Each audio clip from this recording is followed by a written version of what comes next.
Welcome to another edition of Around the Table with Stacy Smith as we take a look at the political scene. This year is promising to be one that is very interesting and probably one also for the history books. In fact, on a local basis, the year has started with a history-making swearing in as Sarah Innamorato is now the first woman to take over as Allegheny County Executive. We will talk about what she faces in trying to run the county. Also, we'll talk about the presidential and the congressional races that are coming up. And when I say we, I'm including my astute panel of political analysts. And they are the former and last Republican governor of Pennsylvania, Tom Corbett. Mr. Corbett also served as Attorney General for the state of Pennsylvania and as the U.S. Attorney for the Western District of Pennsylvania. Mr. Corbett now teaches law at Duquesne University. Jim Byrne is the chairman emeritus of the Democratic Party in the state of Pennsylvania. He served as the state party chairman during a crucial time for the party. He also served as president of the Allegheny County Council and also as mayor of Millvale. Jim is an attorney in town. As we go around the table, we find Keith Schmidt. Keith's background in politics goes back to the Reagan presidency, and Keith was a state director for former Republican Senator Rick Santorum in the state of Pennsylvania. Keith was also a consultant to Santorum's 2012 presidential bid. Keith has his own consulting firm. Seated across the table on the Democratic side is someone who I like to call the great philosopher of Around the Table. That would be Joe Misty. Joe has been a guiding light for a lot of Democrats. He's consulted on campaigns across the state. He has also served in several roles in city government, including that as deputy mayor. Joe teaches law now at Duquesne University, and you can read his thoughts and politics on life every weekend in the Trib. Gentlemen, thanks so much for joining us. So once again, for Around the Table, we're off to a new year, 2024, and it should be a very interesting year, as a matter of fact. So let's start talking about that.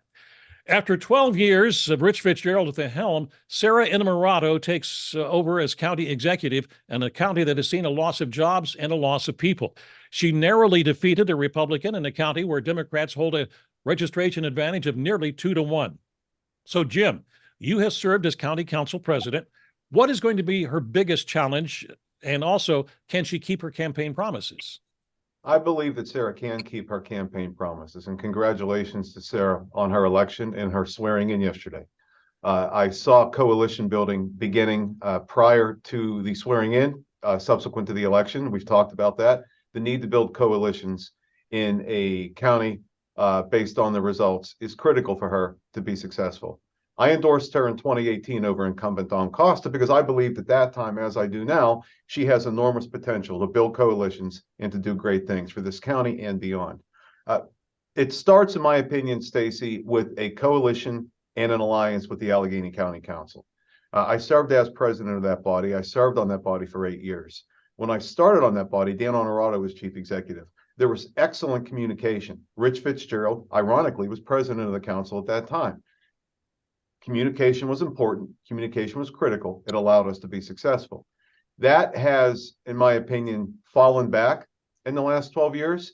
And the council in the last 4 years, under the leadership of President Patrick Katina, who was reelected to president last night, pushed back on an authoritarian approach from the executive branch and has shown and established that they are, in fact, a separate but equal branch of local government.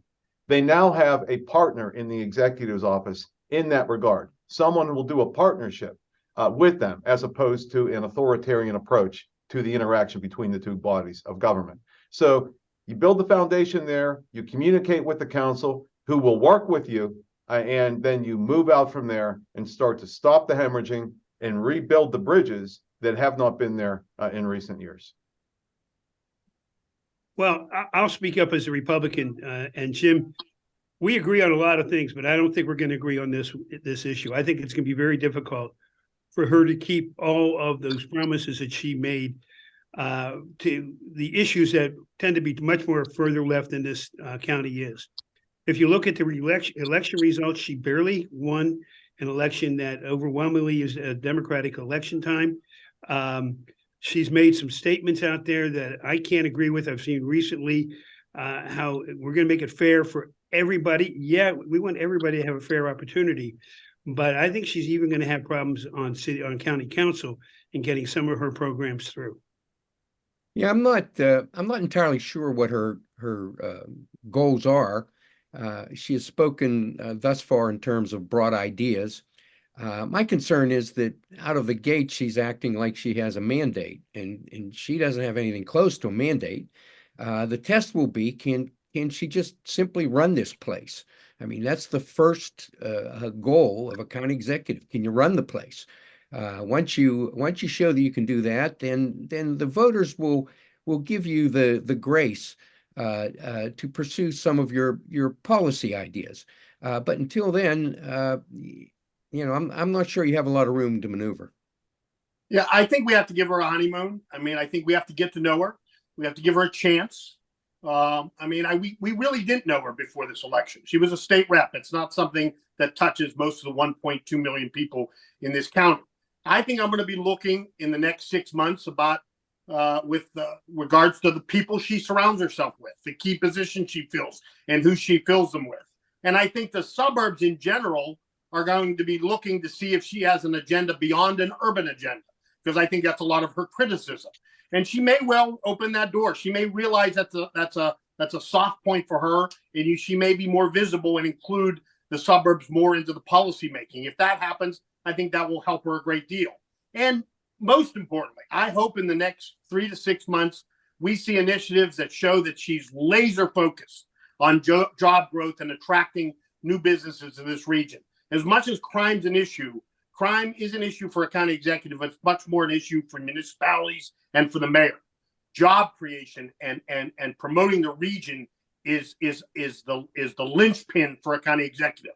So I'm willing to give her some honeymoon and some rope here, and I hope she finds some success, because we're in a very difficult crossroads in Allegheny County. I did want to bring that up, and I'm glad you did, Keith, because in the primary campaign, some of the candidates talked about the loss of jobs and the loss of residents in Allegheny County. It was also part of the campaign in the fall.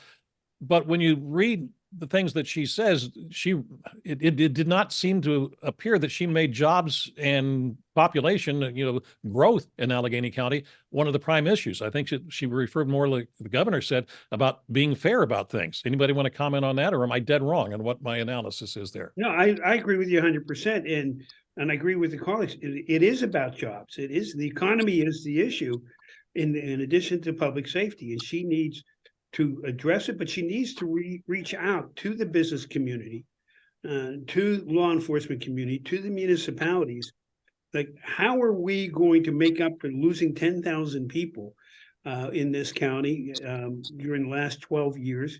And how are we going to get the jobs coming back to Western Pennsylvania and to Allegheny in particular? I think there's a great deal of potential, but she has to be careful that her policies do not deter the business generators from coming to Allegheny County.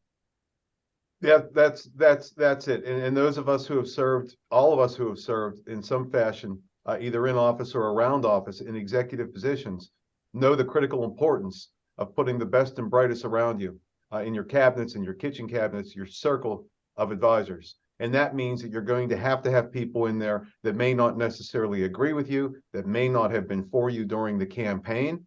Look at Abraham Lincoln, a team of rivals, and Barack Obama did the same thing. You need people who are not like-minded thinkers to add dimension to the things you have to face.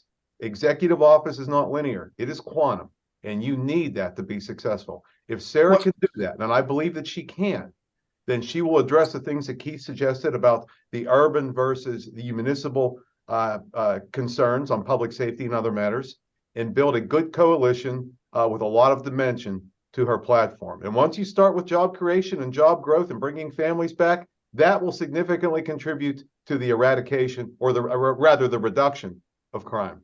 All right. Whether it's fair or not, the progressives have there's a sense that they're against big business. That perception has to change, or she's not going to succeed. And I hope she's aware of that, and I hope she takes it on head on. All right. We are out of time for this segment. We'll be back in just a moment. Welcome back to Around the Table with Stacy Smith as we take a look at the political scene, both locally and nationally. We've talked about the local scene here, so let's go to the national scene. The race for the presidency always garners most of the attention, but just as important is which party will have control of Congress or Washington in next year, in the next session of Congress. So, Governor, I'm asking you to take a look at your crystal ball and venture an opinion as to who will be controlling Congress in the next session. Well, I believe my crystal ball must be foggy because I didn't win the big lotto the other day, so it didn't work for me in that respect. But I will try and take a look at the election next year, or this year, I should say. And we have a couple issues that you have to address. Number one is redistricting has gone into place. Some of the districts have changed, particularly we're talking about the congressional, not the Senate, we're talking about the House, and how that is going to play out. I think this country is pretty evenly divided. And I think in the long run, I don't see much of a change in the Senate or the House. Republicans might pick up a couple seats in the Senate from a Republican standpoint. I hope that happens, but I'm not holding my breath. And I think the Republicans have a chance of maintaining the House this year. Anybody else want to venture an opinion? Yeah, it will be close, Stacy. I think in both chambers. I mean, look at the Democratic razor thin edge in the Senate, but then look at the narrow margin in the House for the Republicans. I think Donald Trump will be a significant contributing factor to how this crystal ball begins to manifest more accurate projections as we get further down the road. If he is in fact the nominee, I think he will have inverted coattails. I think it will be easier for the Democratic Party in every state to tie Mr. Trump around any GOP candidate at any level of office, like they have done to us with Democrats who they believe are too extreme to the left. I believe that in swing districts, and we'll look at those based on our micro-targeting. Which ones can we flip? Which ones do we need to hold? That could be effective for us in the House to flip it. It's not out of the realm of possibility to flip the House. But again, like you said, there's just so many ifs, ands, buts, and variables right now that it's too soon to determine. If I'm not mistaken, and Joe and Keith, you can jump in on this one if you'd like. There really aren't that many seats in Congress that change from one party to the other. When you talk, you're really talking about some swing districts here and some retirements, with which right now more Democrats have announced they're retiring from Congress than Republicans. But who knows whether that's going to make any difference, because they could be retiring in solid Democrat or solid Republican districts. So That's go ahead, not Keith. so true in the Senate, but that is definitely true in the House. There's only, maybe 24 that are really in play in any election. And I would suggest we have to separate the two chambers this year. On the House side, I think the majority in the House, which is a narrow majority for the Republicans at this time, will literally be determined by the top of the ticket. The strength of the top of the ticket on either side, I think, will also carry the House because of our narrow majority. The Senate, I think, is a much different situation.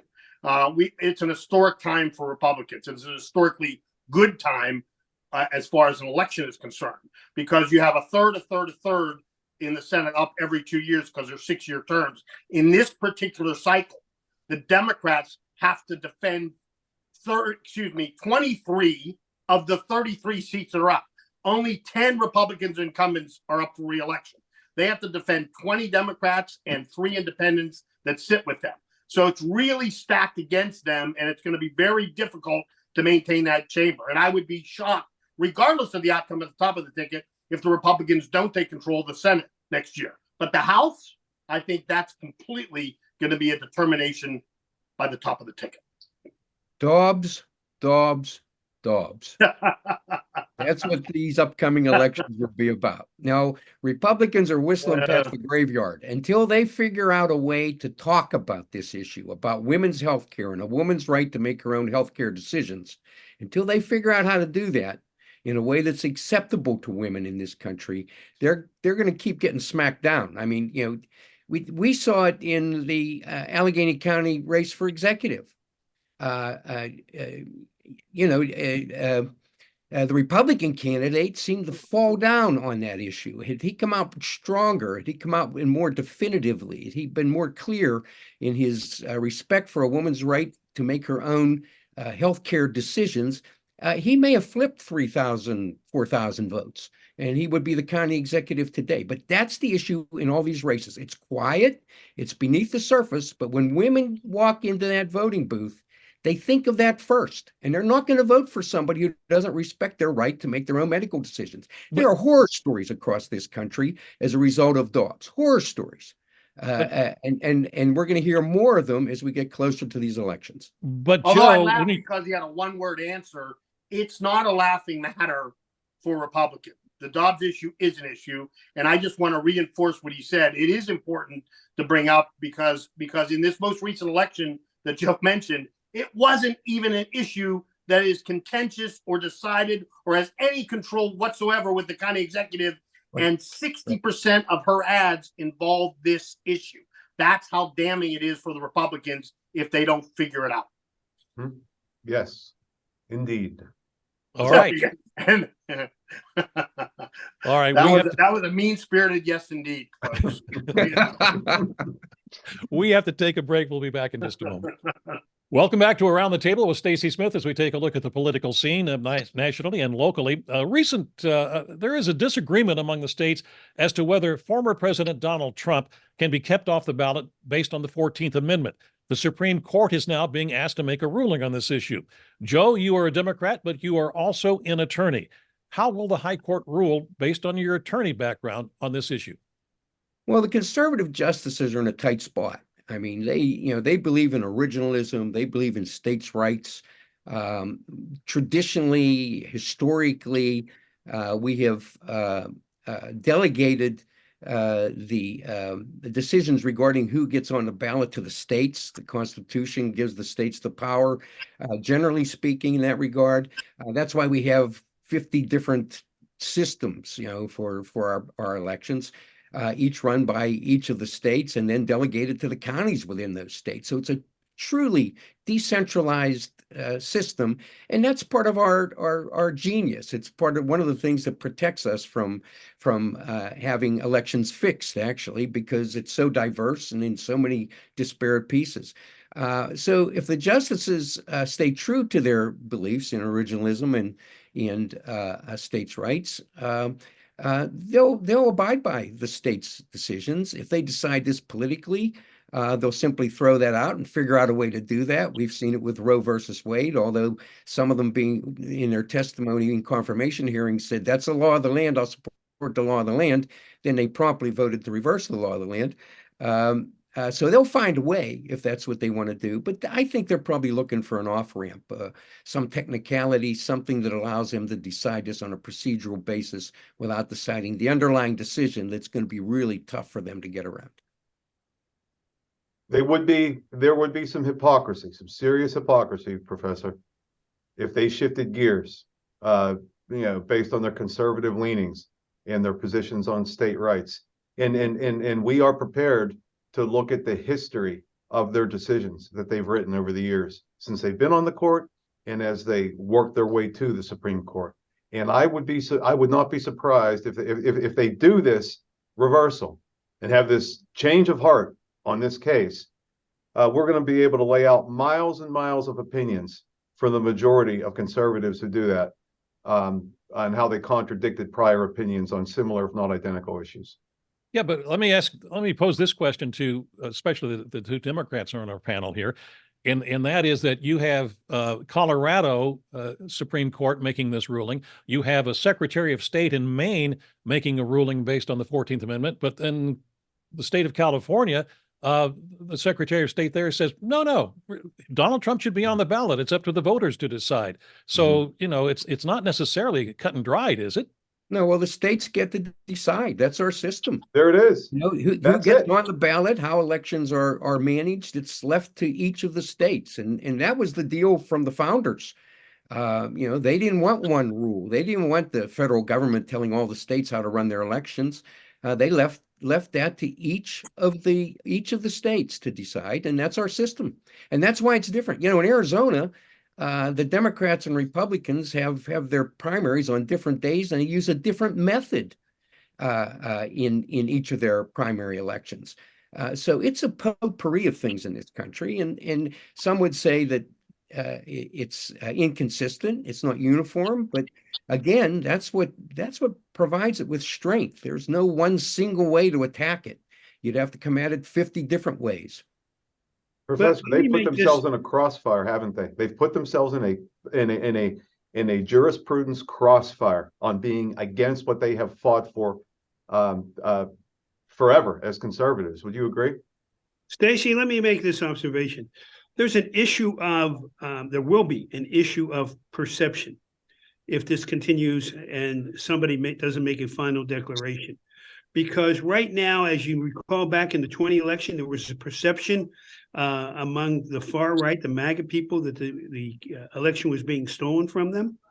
That group is only going to be enhanced if they see that Mr. Trump is prevented from getting on the ballot and people having an opportunity to vote him up or down. But at the same time, other people are going to say, well, he shouldn't be on the ballot because of what he did. So I think the Supreme Court probably wishes this would never come to them, but they're going to have to resolve it. It's interesting. I have a lot to say about just about everything, but this one I'm going to be careful because I'm up against three very esteemed, high-powered attorneys. So I'll take it all in. Let me say it. If I have any opinion, my opinion will be that probably they'll punt. I think my sense is the Supreme Court's just going to say that's not in their jurisdiction, but not have a particularly clear ruling. Well, let's say that you're right, that there's a punt on this and they don't necessarily make a ruling, or they find one that they can sidestep the issue of some shape, manner, or form. What then? How does that make it look for this country? Wait a minute. How does that make it look for this country that Donald Trump would be on the ballot in some states, but not in other states? I mean, is that the way to elect a president? Well, choosing to paraphrase the song from Rush, Free Will, choosing not to decide this is a choice to let the states decide it. And which is a reaffirmation of a lot of conservative opinions. And so you guys are ready to go with it. So you guys are ready to go with states' rights now. No, we're just reminding the GOP of what they have stood for. That's all. That's our system. That's our Constitution. Yeah. And in terms of elections, our elections are decentralized. Each state makes its own decisions. He might be on the ballot in some states and not in others if we stick to the Constitution. I think the most laughable part is people say that this would be unconstitutional. But it's, it is the 14th Amendment section. It's in the Constitution. It's it can't right possibly be unconstitutional by definition. But let's people take just don't understand this issue. Let's take a practical look at it. Colorado, Maine. What if the Republican parties in those states say, okay, you put them off the ballot. We're going to write them in. It wouldn't take a whole lot. Then what do those states do? Do they take them off? Do you imagine the chaos? Oh, there'll definitely be a writing campaign. The governor makes a good point. But let me go back to my point, Stacy. I hope maybe I confused the issue when I said they'll punt. I do think they'll make a decision that it wasn't in their jurisdiction to decide this, and that means he'll remain on the ballot. That's my point. They'll punt and saying, you didn't have jurisdiction to make this decision. So maybe they are making more of a decision in my mind. I actually think they'll rule that the former president will be allowed back on the ballot because it wasn't for them to decide. Well, Section 3 is really a prohibition against holding office. So as the governor raises this issue, he makes a good point. Trump may be able to run for office, but not hold office if he were to win. Now, each of the 50 states has its own determination on that issue as well. In Pennsylvania, you can run, but you can't take the oath if you're disqualified, for instance, for being a felon, of a certain category of felons. But each state handles that a different way too. So that could strike the electoral votes from each state. Not a simple issue. One more comment. Go ahead, anybody. That's a dynamic. That hypothetical is a dynamic I pray we never see. Absolutely. Yep. Absolutely. Amen.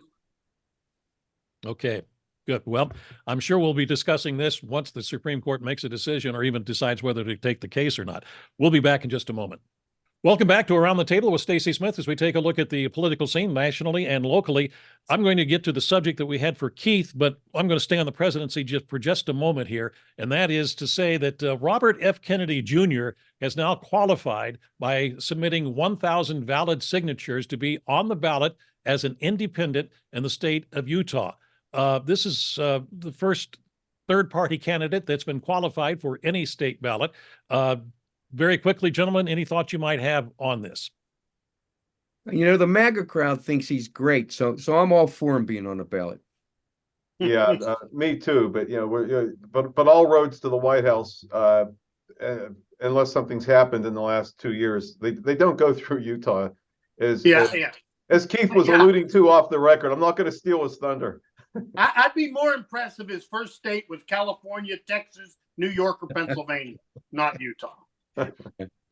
All right, great. Well, we just had to bring that in no matter what.